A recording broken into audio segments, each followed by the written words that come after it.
මම මේ කතා කරන්න යන පළවෙනි අස්වාභාවික සිද්ධිය ගොඩාක් නිවුස් සයිට්ස් වල පවා පළ කරලා තිබ්බ එකක්.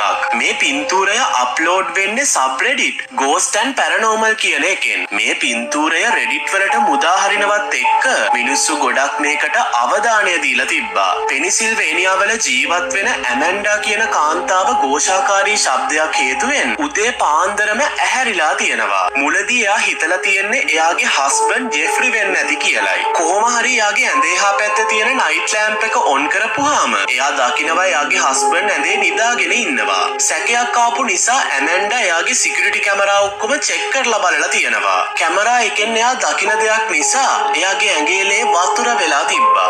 අපැහැදිලි ඡායාවක් සහිත මොකක් හරි දෙයක් ඇමන්ඩාගේ කුස්සිය ඉස්සරහා ඉන්නවා පේන්න තියෙනවා. ඒත් ඇත්තටම කවුද ඒ? මේකට බය වුණු පාර ඇමන්ඩා ජෙෆ්රිව ඇහැරවන්නේ පල්ලෙහාට ගිහින් මේ මොකක්ද කියලා බලන්න ඕනේ වුණු නිසායි. ජෙෆ්රි පල්ලෙහාට ගියත් එයාට කිසිම අමුතු දෙයක් පේන්න තිබිලා නැහැ. ඒ වගේම ගෙදරට හොරෙක් පැනපු කිසිම සාක්ෂියක් මේ හරිය පේන්න තිබිලත් නැහැ. හැබැයි මෙයාලගේ ගෙදර සුරතලයට හදන සුනකයා මොකක් හරි දෙයකට කලබල වෙලා තිබ්බා. ඇමන්ඩා එයා දැකපු දේ නිසා ගොඩක් කලබලයටපත් වෙලා තිබ්බා. මේ හේතුව නිසා එයා එක දිගටම අවධානයෙන් එයාගේ සිකියුරිටි කැමරා නිරීක්ෂණය කරන්න පටන් ගත්තා. අපි ආපහු සබ්රෙඩිට් Ghost and Paranormal එකේ කමෙන්ට්ස් පැත්තට ගියාම ඒකේ කියලා තිබ්බේ මේ ෆොටෝ එක හරිම කලබලකාරී නොසන්සුන් එකක් කියලායි. බූස්ටි 86 කියන යූසර් කියලා තිබ්බේ මේ ඉන්නේ ඇත්තටම මිනිස්සෙක්ද නැද්ද?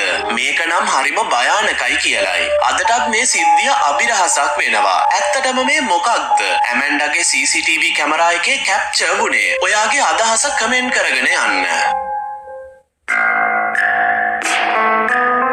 මෙන්න මේ භයානක වීඩියෝ එක ගොඩාක් අයගේ අවධානය දිනා ගන්න සමත් වුණා. මේ වීඩියෝ එක රෙකෝඩ් වෙන්නේ ටැක්සි ඩ්‍රයිවර් කෙනෙක්ගේ ඉන් කැබ් සිකියුරිටි කැමරා එකක.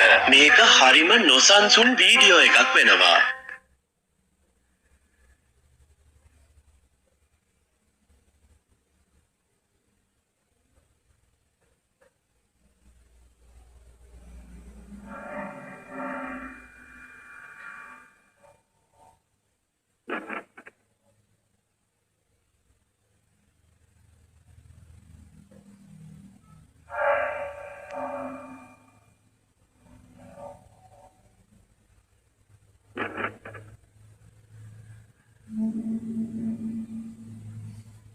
ටැක්සි ඩ්‍රයිවර් කෝල් එකක ඉන්නවත් එක්ක එයාගේ පිටිපස්සේ සීට් එකේ අපැහැදිලි ඡායාවක් පේන්න පටන් ගන්නවා. ටික වෙලාවක් යනවත් එක්ක පොඩි ළමයෙක්ගේ මුහුණකට සමාන දෙයක් පේන්න පටන් ගන්නවා. ඒක අර සීට් එකෙන් එබිලා බලනවා රෙකෝඩ් වෙලා තියෙනවා. මේක දැකපු ගමන් අර ඩ්‍රයිවර් කලබල වෙද්දී අර පුංචි දරුවගේ ඡායාව සීට් එකට කවර් වෙනවා පේන්න තියෙනවා. පුළුවන් ඉක්මනින් මේ ඩ්‍රයිවර් මෙතනින් දුවගෙන යනවා. ඔයා මේ සිද්ධිය ගැන මොකද හිතන්නේ? මේක සාමාන්‍ය දෙයක්ද? නැත්නම් අස්වාභාවික සිද්ධියක්ද?